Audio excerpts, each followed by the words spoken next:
Bawku asem no yewra John Mahama ede politics na yede politics no ene ma kusasi for to my NDC mo yeko August mu the 8th month Bawku enjoy NDC aban enete so enso ye twan kontompo de share Dr. Bawumia say one na hye ntokwa nachi ema NDC for the politics na Dr. Bawumia oni hompo enso NDC for the year campaign etia Dr. Bawumia say Dr. Bawumia ene hye saade na say Dr. Bawumia I can tell you obi obeka cho say Dr. Bawumia no ni mu bi me say oboa na eyantrom kontompo enom twatwere eto Dr. Bawumia so he wasn't aware.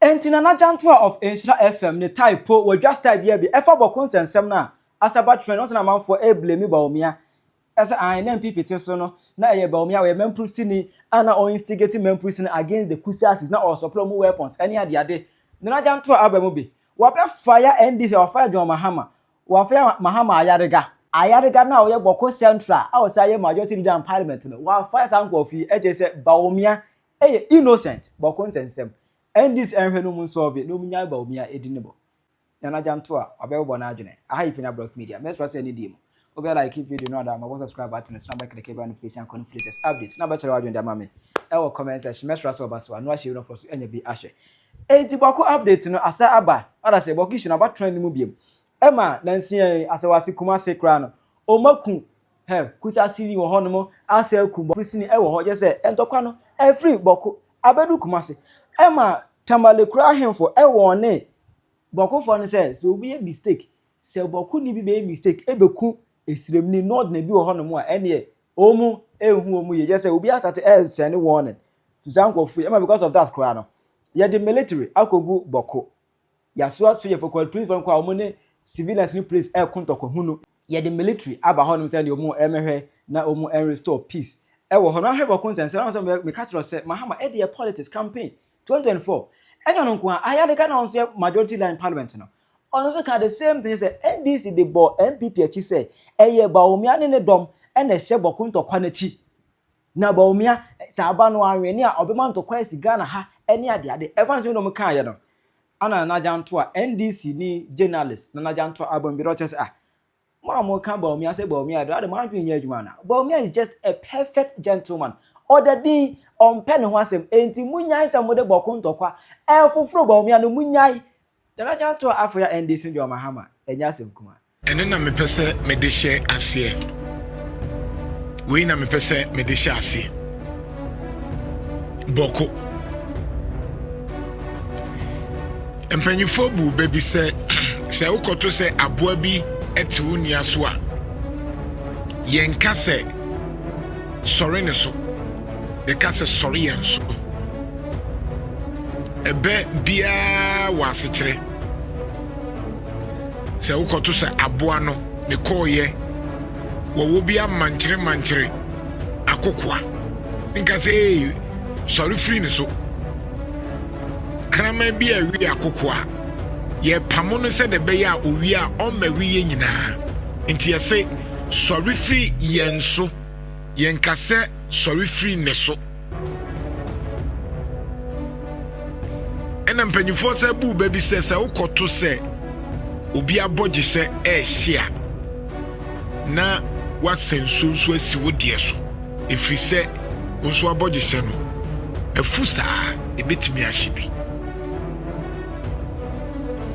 my voice way 5 times CCA some voice way emra na yewra John Mahama na oye candidates na sabre no Bawku na sase unity biem ana omude ye politics NDC for the ye politics ema yewra John Mahama no ye candidate no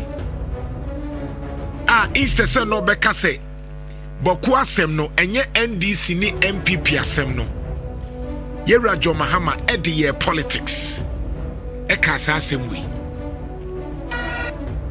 Unfortunately, any time the peace of Ghana will be disturbed, it is the MPP government that is in power. NDC is coming. When we come, we will make sure there's peace in Bawku and surrounding areas. Unfortunately, any time the peace of Ghana will be disturbed, it is the MPP government that is in power. NDC is coming. When we come, we will make sure there's peace in Bawku. President Sabreno, President John Mahama, ex-president that time, candidate, was a time biya Bawku basa bebano, ne MPP abai. Na NDC abai do omobe solve.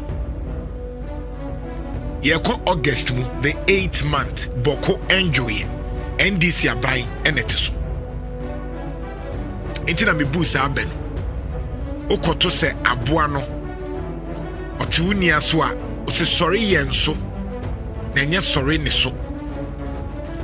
Okoto se wuni abodi se ehia. Na wonso asensu esi wodi so. Ebisa wodi ani betimi ahye. If we say the kosasi, any man proceed any politics. Na yede politics no. Any man kosasi for to my NDC more. Because omo de politics. Because omo to my NDC more. If we say womo se Bawumia ye man proceed ni. Inti a man proceed, and I can tell you say Dr. Bawumia na onim anything about this Mamprusi kinship ne de na ekoso. I can tell you on authority. And so ye can contemplate the share Dr. Bawumia say on an essential tokwanechi Emma NDC for the year politics. In 70 be why ye can ya can troka. I am telling you the reasons are edruha. Na Dr. Bawumia oni hompo. Dr. Bawumia ewa campaign ase. Ena ohini bi wo mo forso ya de ne call baby eni kwanso mo de ne call. And so NDC for the year campaign etia Dr. Bawumia say Dr. Bawumia ena hye saade na say Dr. Bawumia I can tell you obi obeka cho say Dr. Bawumia no ni mu bi me say oboa na eyentron kontompo eno mo twatwe eto Dr. Bawumia so he wasn't aware man prusin nyome nyina no nya aware. And so ye cash and crofo trim. Ye free be manufacturing of consent. Papa bia or ye philosopher, ye journalist, Walter Lippmann. Ono messia communication theory no. Omini papa ne friend Walter Lippmann no. He talks about manufacturing of consent. Adie bi wo hwa enye no kre by betimi ahohoro na manaye no kre na Tony Petrim na manipa gia tum. Me say Dr. Bawumia Mamprusi kusasi ntokwano na onim hoshe but SM politics inti NDC for led by Yera John Mahama so ye president no or the year politics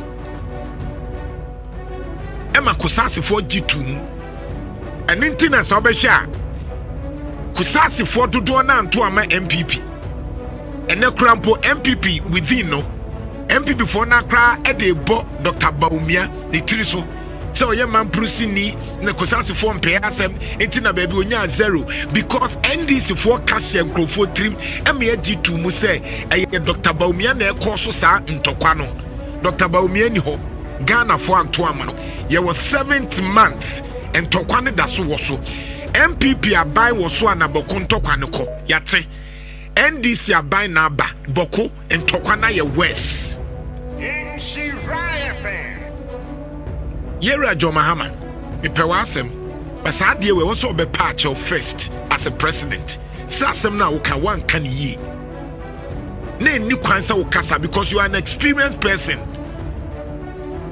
but enya because of politics inti yemfa bibia anya politics me one of the advanced course amaye e journalism mu e media for peace building.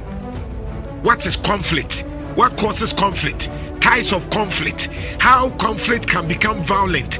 I even teach students about diplomacy when it comes to conflict.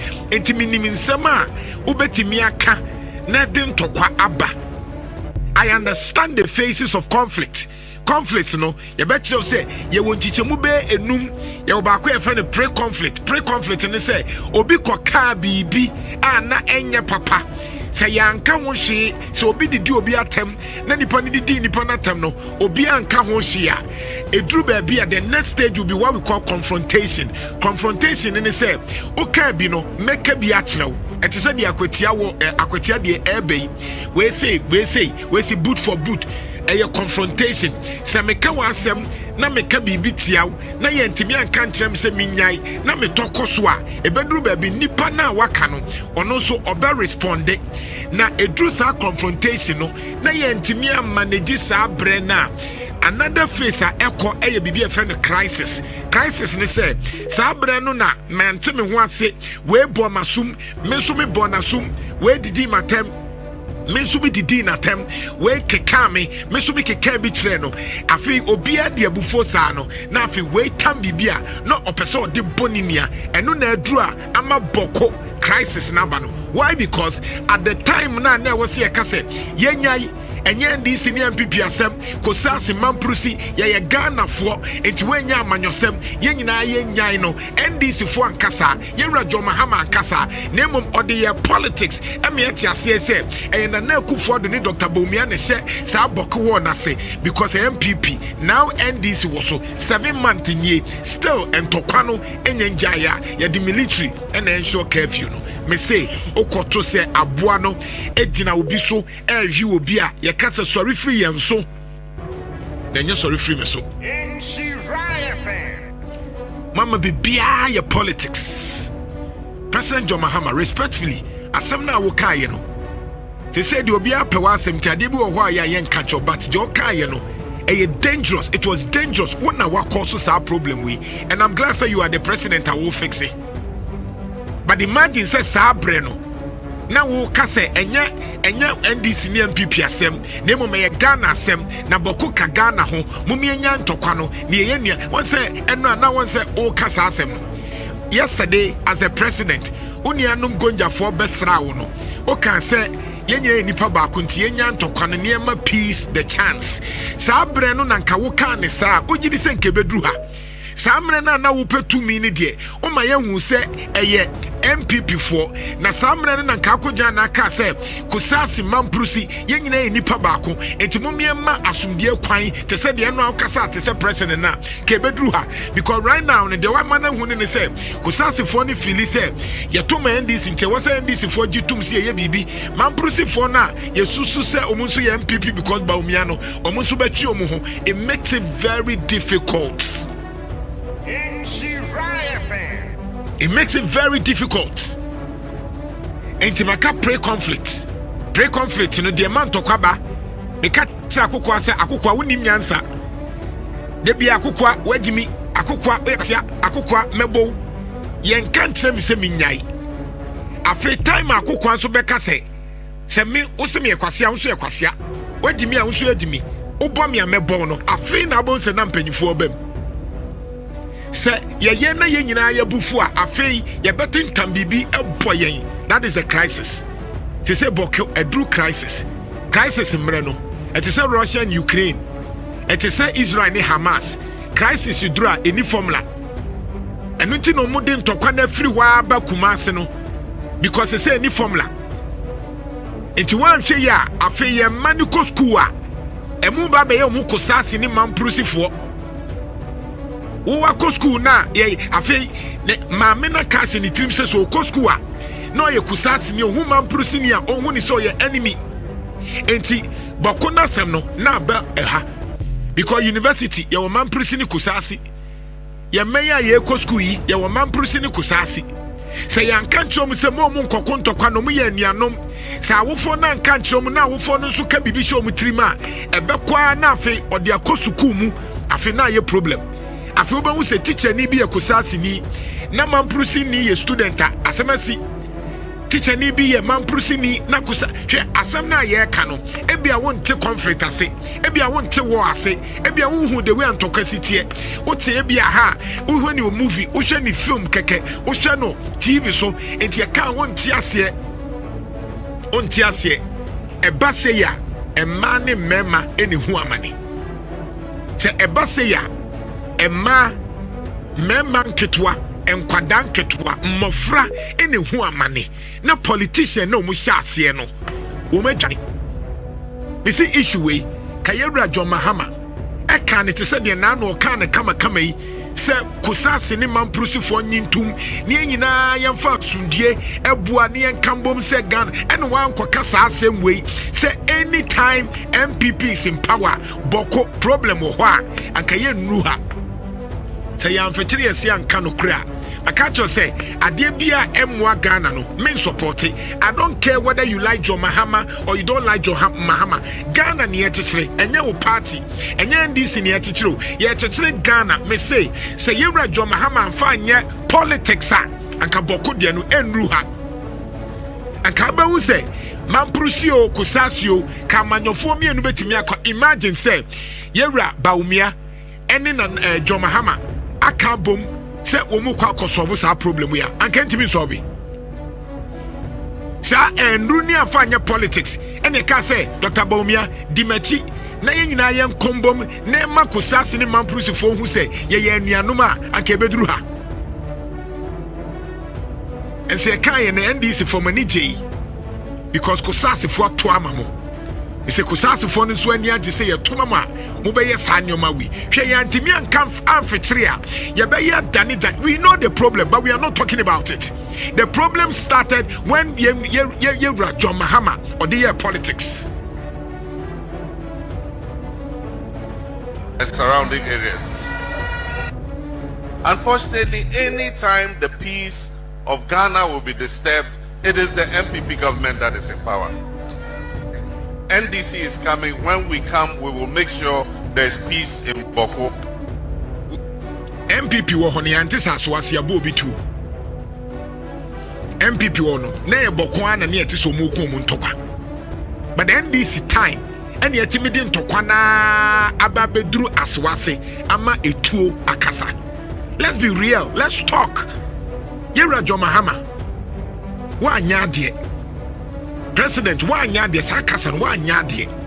You shouldn't have said that. Then you can so kasa because you are more experienced. You are more experienced. It's when it comes to tribal war, it is dangerous. And until me who amanyoni bia or the politics, tribal politics na mentiasie. NDC 40 mihwe na enkrofo bi etimi adidi asantefo nyina tem because eye NDC ni no mamioma no. Insem bebre wo ha yentimi nka o. NDC for mutimi tena se na nipa baako watena se no adidi asantefo nyina tem odia no adia manhia no adi ahemfo no adi mpanyfo wadi obi atem na NDC for bom nsam ema nipa no mamiama no because ade no e benefit wo mo.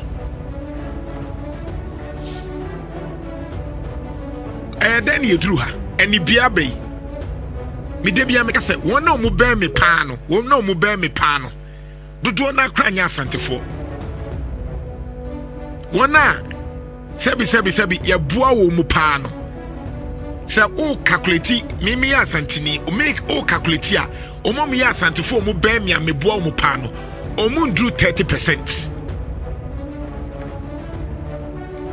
Say ye student too, say ye hwan you, say Missy Omo mu bear me no. Asantefo ewom a me ya asantini endru 30%. Me wo srimfo, me wo nzemafo, me wo fantefo, me wo angunafo, me wo hwanfo because me hu say me Ghana ni. I don't care. And that is why every time I project Ghana beyond politics. And into the MPP ya de bi na nya metimi aka because emwa Ghana. And into the NDC for ye bibia metimi aka because emwa Ghana. Me say so far as say ye begia tumu say ye de sa nyoma ne ya amanyosem ne ye nyan no ebeto aso. Mode ntrotwa eto Dr. Bawumia so. E ka kire ni say oye mampruso ono ne de ntokwa na ba. Obi a onim Dr. Bawumia nim say ompe ntokwa. Ompe Dr. Bawumia se me wo ho. But obi onim Dr. Bawumia nim say papa no ompe ntokwa. Papa no obre ne ho ase. Onye basabasa etie no. Enkofo kra fili so oyemre. One of the reasons why MPP for no kra person omutoma ebia Kenya Japan na say omu say Kenya po o she Dr. Bawumia omre. That is who because we crash ni. Enti Dr. Bawumia typically onyo obi obeye kekekekekeke. Enti na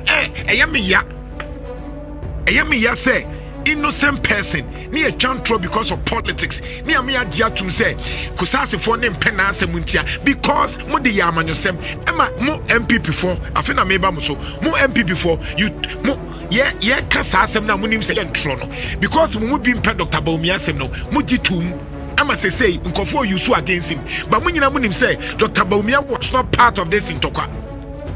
But MPP for because of mumu interesting tea, muji to mumango for egusua bepimene MPP for ni bikura so edintini gum.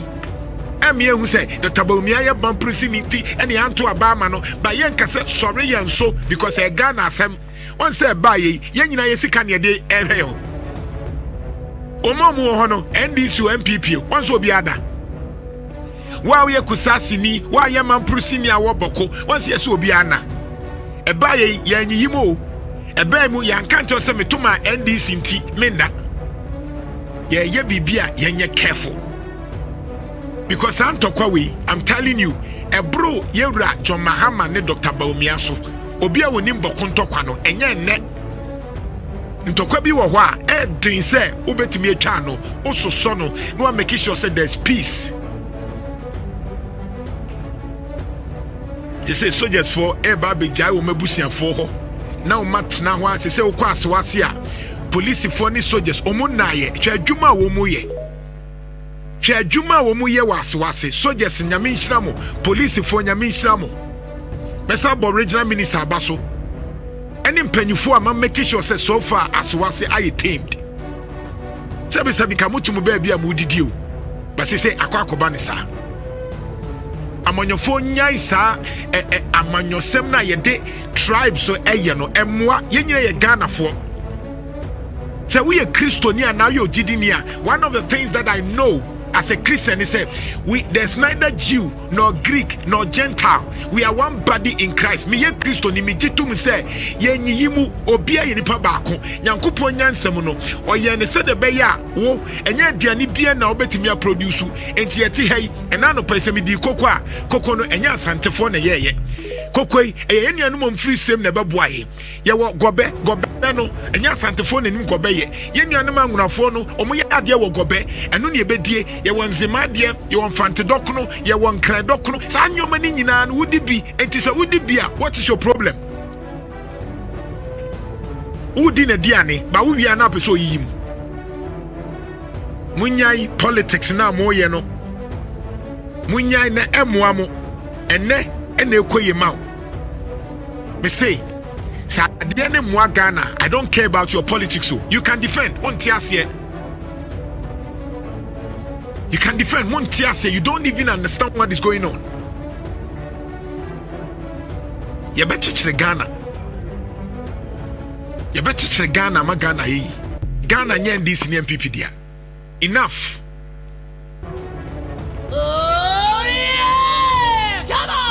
Isra 104.5 FM. Ofi. Nana Oshe the Kusasi, the Mamprisi and Bawku the Ekoko Kosuya Nana quite unfortunate say yet to me Akuye Nima escalate Abidruha and Nana Oshe since 83 where the Kusasis actually were granted the Bawku skin na Mamprisi for no so said they are the legitimate people. I mean the colonial era na omo edidimu omo nana omo teswa eno akwa menteme ho ase we pay to me ade abedru baby ayedri nana I least expected because that comment eba during the campaign His Excellency John Mahama Mahama in fact now I knew say ehon sembeba later and it's coming up today because we're a politician much experience and he realized even in the year 2001 first one escalation by a yensen bebre yinani wo krumu ha Emma forces military one domoko yinana ekowia se ne nipa wu mu nya asem ketwa. And some of these issues no say wo comment wo ho a I believe say we a leader obey very careful because afani nyina no ekowia nobody wins. Nipa wo mu be wu nyina no obi anim kunim because before abedi wo so na o say me eku mu nyina. And na quite an unfortunate statement ya ebaye. Now I do campaign and another be because politicians are very careful with campaign messages. I am now platforms where they should be guided because Sabri, the ball is in your court, but I had and we are using the same, probably similar approach. Na yede echo mwa yede police for ko yede military for echo similar approach, just that we are now actually enforcing it so much. I see a peace enforcement, not much of peacekeeping. And ye who say ye be use maximum force ne force a who be breed ye mu ani na so ye drastic, which is going to cause loss of lives. Because they say no, the way I be shoot to and just a first na security man and be doing come say we can so masumdie debi say no a force and a Ghana forces the statement aba ti wo be ye hweno agro be di otutu aye betutu upeja tu kura na wonya ntu why adwen so upeja tu na ya akode enko that they will use the maximum force on you. All these things then ye be dru hase is because yadani bibia politics wo kromwa and sorry adani politics aware kura adani politics bibia adani politics wo kromwa ye kwa na ase yeba. And this is unfortunate. I believe say ye transi ye bunkopa hwe echi a ye be kaye hu say politics e di enya bebre asoman, and we need to rethink that the development of this country is the most paramount thing. In fact, the peace of Ghana ehia pa amaya wodo omu huru faso because of entokwa umini asundwe e start by bikitu abi o na didiko sa na ye on say Ashanti region na kan ho asemi. And these things are happening here. Ye wo binum so omo ye kosase for man prisifo bi tinkran ebisu kofodua no ne ade other regions a omo akojije zongo ho ne ade eti escalate na hade ashase it will take over the whole country. Mutisi kwema ho ane bitimi why ne bitimi stop you because omo no etuo enha omo wonsuro eja enha no pia enha no obeda no ha wadi aduro kese bibie no enha no enti no but I believe say ye ku ani so we NDC Nana Jantuah what they can so far as Bawku crisis are concerned obeto a kire wa adwene amame e comment section aha Penyah Media Accra.